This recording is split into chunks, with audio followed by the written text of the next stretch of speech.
फडणवीसांच्या मतदारसंघात फक्त 5 महिन्यात 8% मतदार वाढले। काही मतदान केंद्रांवर 20% ते 50% मतदारांची वाढ झाली। निवडणुकीत काही अज्ञात व्यक्तींनी मतदान केल्याची माहिती सुद्धा बूथ अधिकाऱ्यांनी दिली आहे। हजारो मतदारांचे पत्ते तपासले नसल्याचंही उघड झालंय। निवडणूक आयोग यावर गप्प का आहे? निवडणूक आयोग यात सहभागी आहे का? ही फक्त किरकोळ चूक नाही, हा मतांच्या चोरीचा खेळ आहे। माहिती लपवली जाते, हाच मतांच्या चोरीचा मोठा कबुली जबाब आहे। म्हणूनच डिजिटल मतदार याद्या आणि सीसीटीव्ही फुटेज तात्काळ जाहीर करावं अशी आमची मागणी आहे।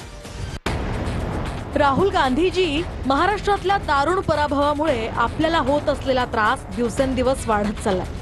पण हवेत बाण कधीपर्यंत मारत राहणार?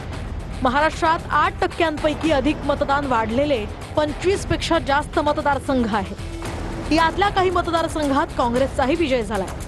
नागपूर पश्चिम मतदारसंघात 7% मतदार वाढले। नागपूर पश्चिम मतदारसंघात काँग्रेसचे विकास ठाकरे निवडणूक जिंकले, तर उत्तर नागपूर मतदारसंघात 7% मतदार वाढले। त्या मतदारसंघात काँग्रेसचे नितीन राऊत जिंकले आहेत।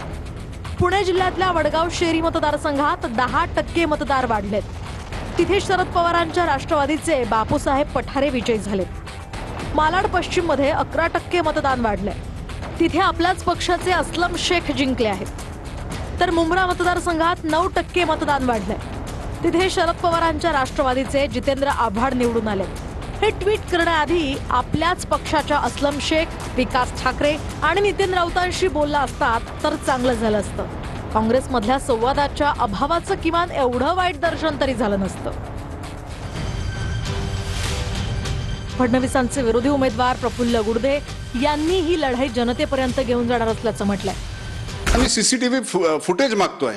सीसीटीव्ही फुटेज जर आपली निवडणूक पारदर्शी जर आहे तर सीसीटीव्ही फुटेज द्यायला हरकत काय? आणि यांचा ट्रॅक रेकॉर्ड हा चोरी करण्याचाच राहिला नाही, ही संबंध निवडणूक चोरलेली आहे असं आमचं मत आहे। आता तुमची नेमकी भूमिका काय आहे?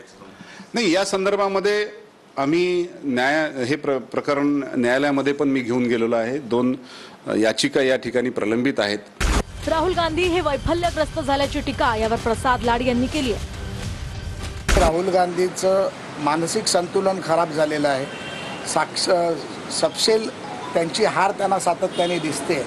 त्यामुळे वैफल्यग्रस्त झालेले राहुल गांधी हे माननीय देवेंद्रजींवरती आणि महाराष्ट्र भाजपावर टीका करतात।